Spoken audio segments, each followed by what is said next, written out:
جن پر بات کرنا بہت ضروری ہے۔ عروض کا جہاں تک مسئلہ ہے، عروض شاعری کی بنیاد ہے، بیسس ہے، اساس ہے۔ لیکن اس سے پہلے میں یہ بات کہنا چاہوں گا، میں ایک تذکرہ جو ہے رضا چغتائی صاحب کا بھی کیا تھا۔ رضا چغتائی صاحب کے اس بات کو آگے بڑھاتے ہوئے مناسب ہوگا میں یہاں سے شروع کروں کہ شاعری ہے کیا؟ یہ خدا کی عطا کی ہوئی ودیت ہے، وہ خوبصورت صلاحیت ہے جسے وہابی کہا گیا ہے۔ لوگوں نے کہا یہ کسبی نہیں ہے، لیکن مجھے اس پر اختلاف ہے۔ وہابی صلاحیت ہونا تو ایک بڑی اچھی بات ہے، یقینی طور پہ اگر یہ صلاحیت آپ میں نہیں ہے خدا کی دی ہوئی تو آپ کا اگلا قدم نہیں اٹھ سکتا۔ لیکن اہم بات جو ہے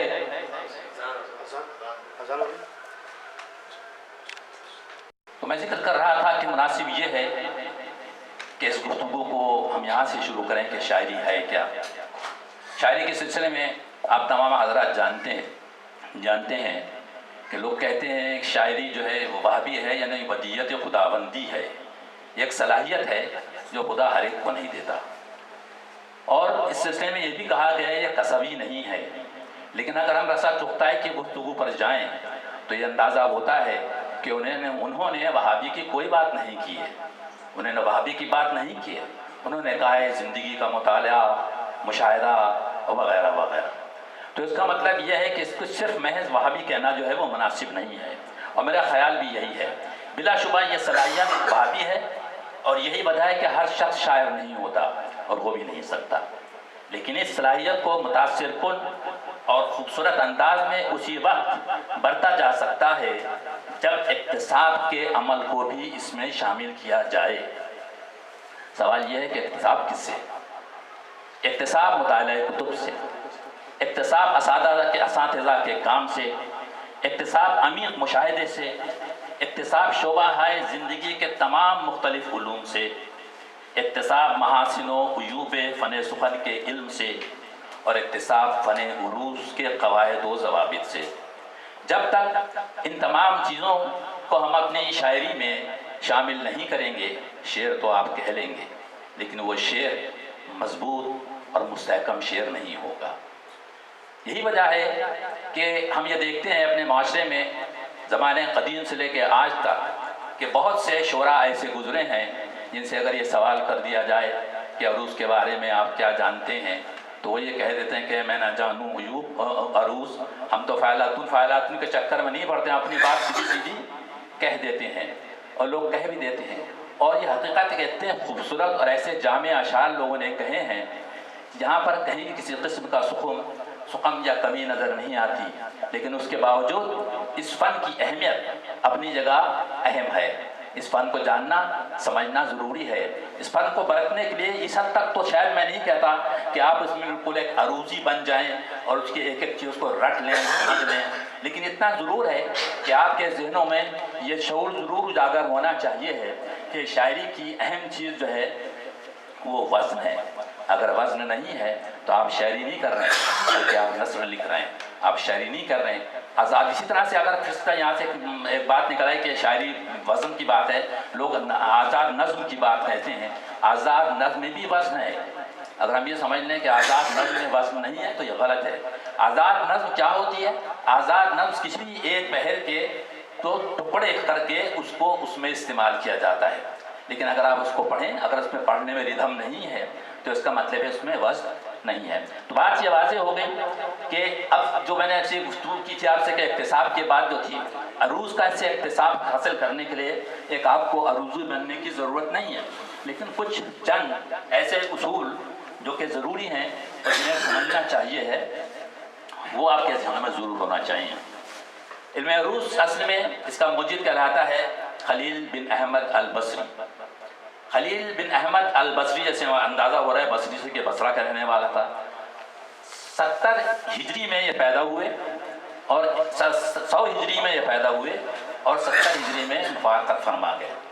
اس نے جو ہے اب یہ یہاں پر ایک بڑی عجیب بات ہے کہ جب ہم عروض کا مطالعہ کرتے ہیں تو ہم الجھن کا شکار ہو جاتے ہیں کہ اس میں جو ٹرمینالوجی ہے وہ بڑی عجیب و غریب ہے، فاعلتن، فعلتن وغیرہ وغیرہ، جس کی وجہ سے آدمی کنفیوز ہوتا ہے کہ یہ ہے کیا۔ تو اگر آپ اس کو سمجھ لیں کہ یہ ہے کیا چیز تو یہ اتنا مشکل نہیں ہوگا۔ اب اس نے کیا کیا کہ یہ جو چیز خلیل بن احمد البصری، انہوں نے شاعری اور موسیقی کے زیر و بم کے آہنگ کے اشتراک سے یہ علم وضع کیا، اور اس میں ایسے اوزان ایجاد کیے جس کی وجہ سے، جن کو ہم افاعیل یا تفاعیل کہتے ہیں یا ارکان کہتے ہیں، اور اس کے بہت سے مذاہب بھی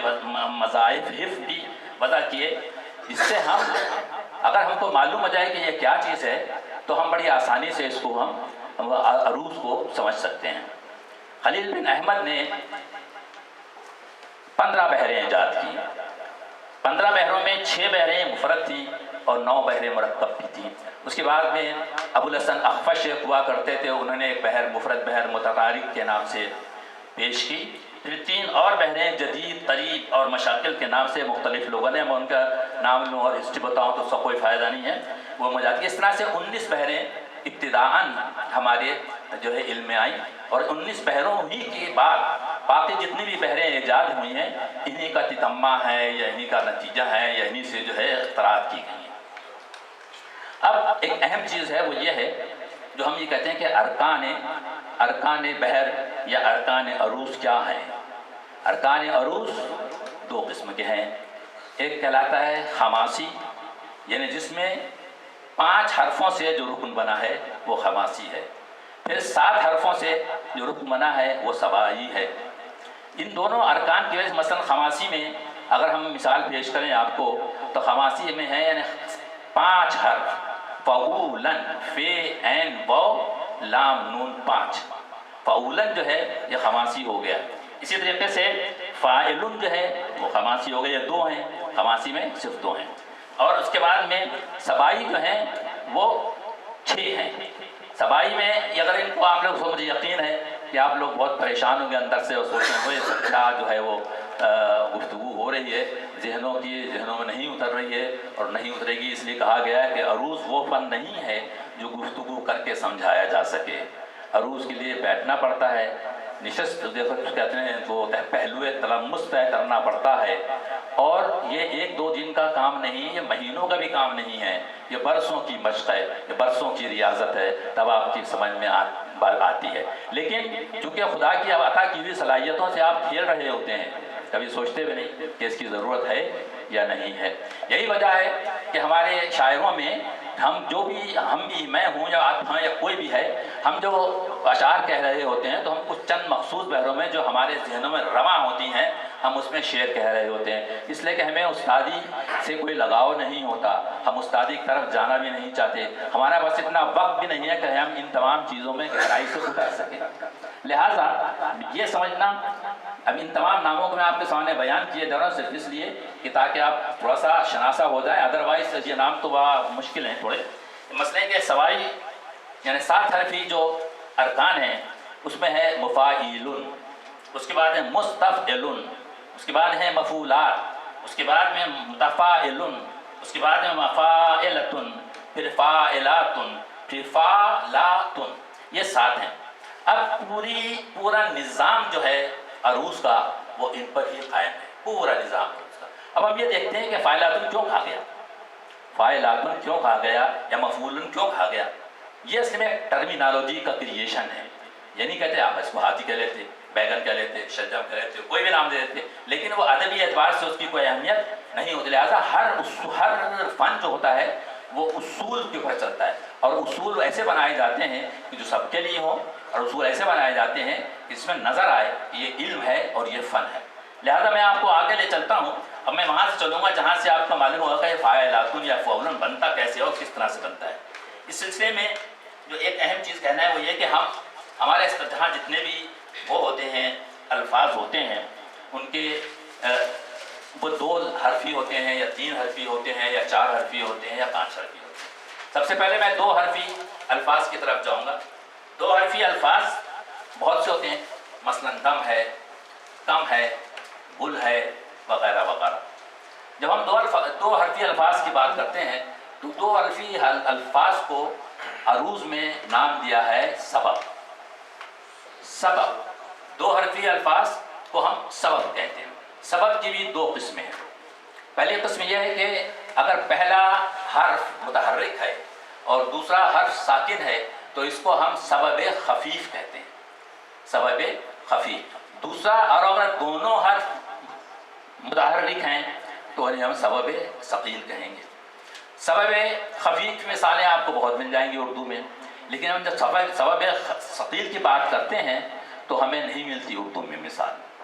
ہم جانا پڑتا ہے ہم کو فارسی کے اضافتی جملوں کی طرف یا فارسی کے اضافتی مرکب الفاظوں کی طرف. جیسے زرے گل.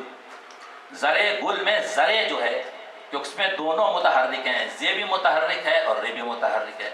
اسی طریقے سے گلے قشم. گلے میں گلے جو ہے اس کے اندر کیا ہے کہ گلے میں قاف اور لام دونوں متحرک ہیں. اب اس کے ساتھ جو اٹیچمنٹ ہے اس اٹیچمنٹ سے ہمیں یہاں کوئی واسطہ نہیں ہے. یہاں ہمیں یہ ثابت کرنا تھا کہ سبب ثقیل کیا ہوتا ہے. تو دو چیزیں جب آپ کی سمجھ میں یہ آ گئی، یہ ہم سمجھ گئے کہ سبب کیا ہے اور سبب کی دو قسمیں کیا ہیں. اس کے بعد میں فن شاعری میں یا عروض میں یہ تمام ایجادیں کرنے کے بعد میں آپ سمجھ پائیں گے، سمجھنے کے بعد کہ یہ فاعلن یا فعلتن بنانے سے اور اس کو ہم کہاں کہاں استعمال کرتے ہیں. اب سہ حرفی لفظوں میں آ جائیے. سہ حرفی جتنے بھی الفاظ ہیں ان کو ہم کہتے ہیں وتد. سہ حرفی الفاظوں کو وتد کہتے ہیں. اب اس کی بھی دو صورتیں ہوتی ہیں. ایک ہوتا ہے وتد سہ حرفی لفظ جیسے ہے نظر. نظر نظر میں نون زوئے زوات اور رے تین وہ ہیں حروف ہیں. پہلے دو متحرک ہیں، تیسرا ساکن ہے. اگر پہلے دو متحرک ہیں اور تیسرا ساکن ہے تو اسے کہتے ہیں وتد مجموع. وتد مجموع. وتد مجموع کہتے ہیں اور اسے وتد مقرون بھی کہتے ہیں. لیکن اگر کوئی ایسا لفظ ہے جس کے تین حرفی لفظ کہ جس میں آزو بازو کے دونوں متحرک ہیں اور بیچ کا حرف ساکن ہے تو اس کو کہتے ہیں وتد مفروع. لیکن کیا آپ کے ذہن میں کوئی ایسا لفظ ہے اردو میں کہ جس کے آزو بازو کے حروف جو ہے وہ متحرک ہوں اور بیچ کا حرف جو ہے ساکن ہے؟ نہیں، ٹھنڈا بھی نہیں ہے. کیونکہ آپ اس میں بھی پھر آپ کو فارسی کی طرف جانا پڑے گا. فارسی کی طرف آپ کو جانا پڑے گا. وہاں جا کر کے آپ کو ایسے الفاظ ملیں گے کہ جن سے آپ کو آپ پیش کر سکیں. اس فارسی کے الفاظ میں جب ہم جائیں گے تو اس میں ہوتا ہے جیسے کہ جو ہے نظر خلوص. نظر خلوص اضافت کے ساتھ آیا ہے. نظر ہے نون متحرک ہے، زے زوات وہ نظر ہے، وہ لفظ نظر ہے. نظر جس کو ہم کہتے ہیں نظر پیش کرنے والا. زال کہتے ہیں. زال جو ہے وہ ساکن ہے اور رے جو ہے وہ دونوں وہ بھی متحرک ہے. تو اس طرح کی مثالیں جو ہیں آپ کو ملیں گی جس کو ہم کہتے ہیں وتد مفروق کہتے ہیں. مفروق سے مطلب ہے فرق، میں نے بیچ میں آ کے اٹک گیا ادھر اور اس کا دونوں آزو بازو کو اس نے الگ کر دیا. اب یہاں تک آنے کے بعد میں سمجھتا ہوں کہ میں خود بھی تھک گیا ہوں تو میں آگے چل سکتا ہوں. اور لیکن میں آپ کے ساتھ یہ بھی آپ کو ایک خوشخبری دینا چاہتا ہوں کہ میں نے اس بات سے اس محفل کے بعد میں نے یہ کام شروع کر دیا ہے کہ میں بہت ہی آسان انداز میں جس طرح سے میں نے خود سمجھا ہے اوزان کو اور جس طرح میں نے خود سمجھا ہے عروض کو، اس کو میں آپ کے سامنے پیش کروں. اور میں نے لکھنا شروع کر دیا ہے اور میں نے بہت کچھ میں نے لکھ لیا، لیکن میں اس کو نہیں جاتا اس لیے مجھے میرے چہروں کے تاثرات بتا رہے کہ یہ سب کیا ہو رہا ہے. تو اس کی گفتگو جو ہے وہ بعد میں کی جائے گی. وہ یہ کیا ہو رہا ہے، یہ کیا ہو رہا ہے والی بات ہے. تو وہ اس کی گفتگو کے لیے بلکہ میں انشاءاللہ بہت عنقریب اس کے پہلے 2-3 چیپٹر لکھ کر آپ لوگوں کے سامنے فوٹو کر کے دوں گا. میں کوئی استاد نہیں ہوں، میں کوئی عروضی نہیں ہوں، لیکن بس یہ ہے کہ جب دوستوں میں بیٹھتے ہیں یا کچھ ہوتا ہے ذکر ہوتا ہے تو کوشش کرتے ہیں کچھ تھوڑا سا ہمیں بھی آ جائے اور جو جتنا آتا ہے اتنا ہی میں آپ کے سامنے پیش کر سکوں گا. اس کے بعد میں ایک چیز میں آپ کو بہت مزے کی بتانا چاہتا ہوں کہ شاعری کے سلسلے میں عجیب باتیں کی جاتی ہیں کہ شاعری یا عروض جو ہے وہ کہاں سے آیا اور کہاں چلا گیا اور کس طرح سے ہوا اور اس کی ہسٹری کیا ہے. تاریخ اس کی بڑی عجیب و غریب ہے. میں نے ایک جگہ پڑھا تھا، میں نے نوٹ کیا، وہ میں آپ کے سامنے پیش کرتا ہوں کہ فن سخن اور عروض کی تاریخ. فن سخن اور عروس کی تاریخ کے بارے میں تحقیق میں ایک تعجب خیز بات سامنے آئی ہے، اور وہ یہ ہے کہ زین القصص کامل تواریخ مرات آفتاب فی روضۃ الاحباب اور معالم تنزیل کے مصنفین نے لکھا ہے کہ جب حابیل نے قابیل کو قتل کر دیا، جب حابیل نے قابیل کو قتل کر دیا تو صدمہ جہاں سے کے اثر سے حضرت آدم صفی اللہ علیہ السلام نے چند شعر کہے. حضرت آدم نے چند شعر، آپ دیکھ رہے ہیں کہ یہ شاعری کہاں سے آ رہی ہے. حضرت آدم صفی اللہ نے چند شعر کہے. کیا جی ہاں، حضرت آدم صفی اللہ نے اس صدمہ جاقہ کے زیر اثر، اس صدمے کے زیر اثر چند شعر کہے. اب اس سے سمجھ لیں کہ کیا چیز ہے شاعری، کیا چیز ہے. جب آپ کسی چیز سے متاثر ہوتے ہیں تو آپ کے اندر سے ایک ابال اٹھتا ہے، اور جب وہ ابال اٹھتا ہے، چاہے وہ صدمے کا ہو چاہے وہ خوشی کا ہو، اس سے آپ جو کچھ کہتے ہیں اس کا انداز جو ہے شاعرانہ ہوتا ہے. یہ تمام اشعار جو تھے انہوں نے سریانی میں کہے. سریانی یہ زبان تھی اس زمانے میں، اس میں کہے تھے. مگر اس میں ہوا یہ کہ جب اس کا تجزیہ کیا گیا تو علامہ زمخشری اور مولانا نظام نشاپوری نے کہا کہ نہیں، یہ اشعار نہیں ہے، یہ شعر نہیں ہے، یہ نثر ہے، یہ شعر نہیں ہے، یہ نثر ہے. تو اس کے بعد میں پھر ہوا ہے کہ ایک زمانہ آیا. حضرت عبداللہ بن عباس روایت کرتے ہیں کہ حضرت آدم کے المناک نثری جملوں کو یارب بن قحطان ایک شاعر تھا جو عربی اور سریانی کا ماہر تھا، اس نے ان کو اشعار میں ڈھالا. اس نے اشعار میں ڈالا. اس زمانے میں عروس کا رواج نہیں تھا، صرف موضوعی اشعار اس کو کہا جاتا تھا کہ اشعار موضوع کر لیے. اب اشعار موضوع کرنے کا مطلب ہے کہ موضوعی جب آپ کر رہے ہیں تو اس کے میں اوزان میں وہ پرفیکشن نہیں ہوگا جو آپ کو عروس کی وجہ سے ہوتا ہے. اب یہاں تک کی گفتگو کے بعد اگر آپ کے ذہنوں میں کوئی سوالات ہیں تو کریں، اگر میرے علم میں ہے میں اس کے جواب پیش کروں. اس سے پہلے ایک آدھ سوال میں اور رکھنا چاہتا ہوں، پھر آخر میں جو ہے وہ باقی لوگوں کو موقع دے دیجیے گا. جیسے کہ بھی آپ نے فرمایا کہ شاعری میں جو خیالات ہیں یا جو مضمون ہے وہ کسی ایک خاص فیلنگ، خاص احساس کی وجہ سے آتا ہے، بھی آپ نے تذکرہ کیا.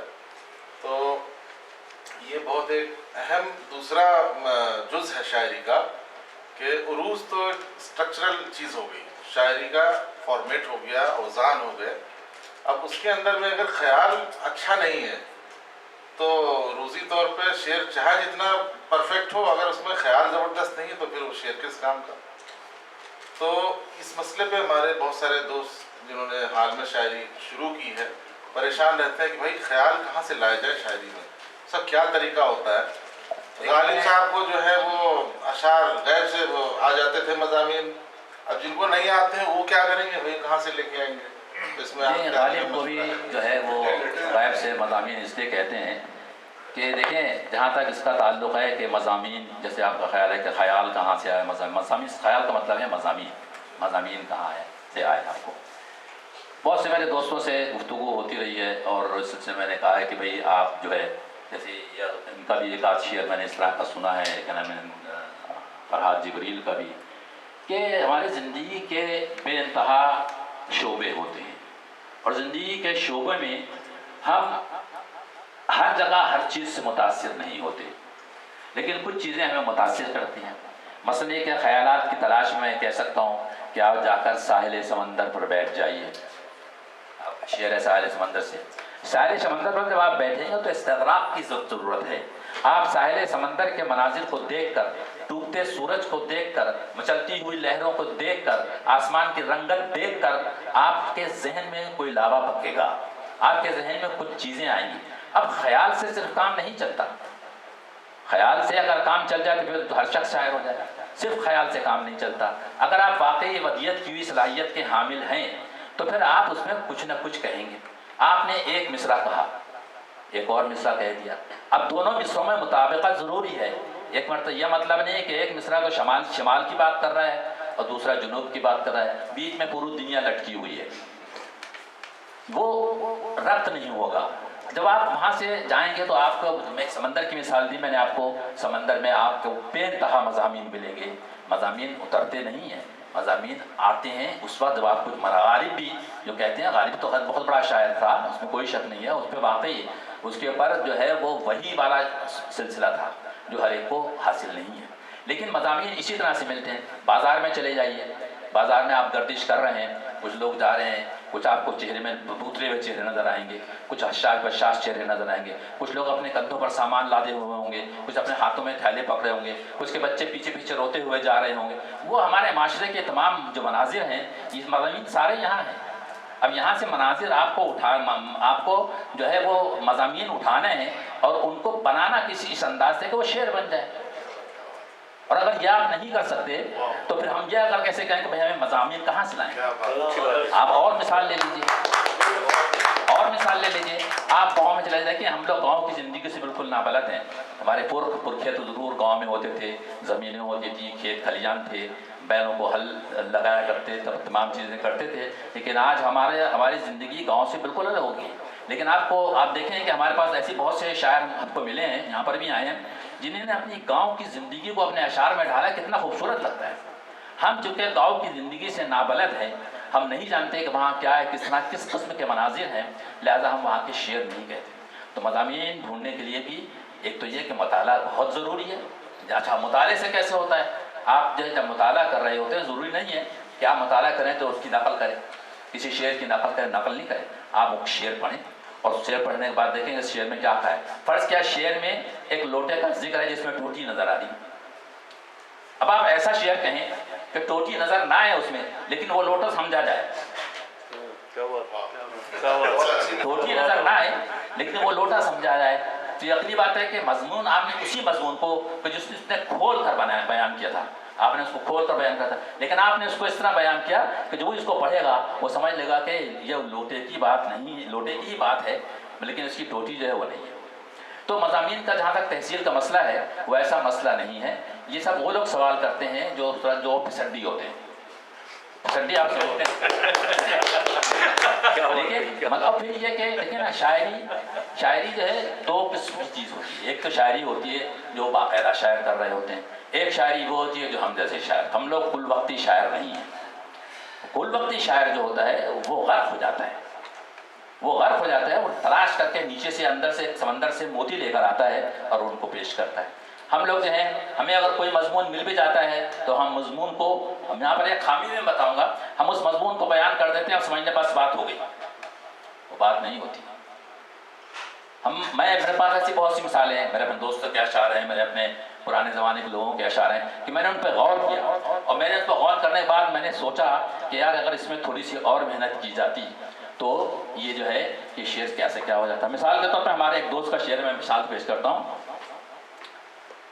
اگر مجھے یاد آ جائے کہ روشنی پر بھی اجارہ ہے ستمگاروں کا، روشنی پر بھی اجارہ ہے ستمگاروں کا. یہ اصلی شعر سنا رہا ہوں، پہلے میں بتاؤں گا اس میں تھوڑی سی تبدیلی کیا کی جا سکتی تھی.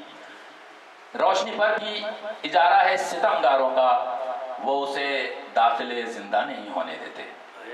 اس شعر کو مشاعرے میں پڑھا گیا، بہت اپلاؤز ہوا، بہت شور مچا. میں اپنے ان دوست سے ملا ایک دن، میں نے ان سے کہا کہ میں ان کا نام نہیں لینا چاہتا، میں نے ان سے کہا کہ اس میں اگر آپ، یقینی بات ہے آپ بہت سینئر شاعر ہیں، تمام چیزیں ہیں، ادب کرتا ہوں آپ کو، لیکن میرے ایک ذہن میں ایک بات آ رہی ہے، اور میں اس لیے بات آ رہی ہے اس میں آپ سے خلوص و محبت کا رشتہ بھی ہے، تو میں پیش کرنا چاہتا ہوں. اگر طبیعت پر گرا نہ گزرے کہ ہاں بتاؤ. میں نے کہا اس کو ہم یوں کر لیں کہ روشنی پر بھی اجارہ ہے ستمگاروں کا، ایک کرن داخلے زندہ نہیں ہونے دیتے. کیا رول ہے غزلوں سے، ہم غزل کہتے ہیں، اور وہ اس کا یہ ارکان جو بھی ہیں اس کے بہروں کے، وہ جا کے موسیقی سے کہیں ملتے ہیں، کچھ ہوتا ہے اس میں کیا ہے؟ میں نے جو ہے شروع میں گفتگو میں کہا کہ خلیل بن احمد البصری جو تھا، اس نے یہ اوزان یا فن عروض کو ایجاد کرنے میں موسیقی اور شاعری میں کی ہم آہنگی ہی کی وجہ سے، اور اس نے جو ہے یہ تمام چیزیں وضع کی. موسیقی میں صرف خرابی یہ ہوتی ہے،